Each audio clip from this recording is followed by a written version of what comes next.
Alright, now y'all, this is one of those tricky ones where the OEM line uses this to keep the line in place, whereas you don't use this with stainless steel brake lines with this kit.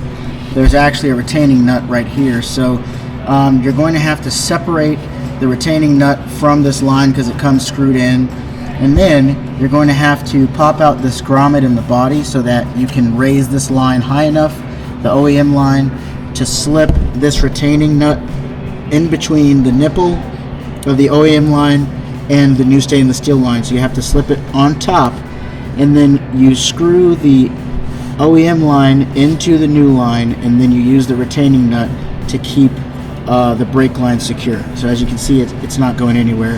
And this is a 19 mil, this is a 17 mil, and then this is an 11 millimeter brake line wrench. So couldn't really show that because it was hard trying to film and do that, but the key is to pop out this grommet. There's a plastic rubber grommet right here. Pop that out.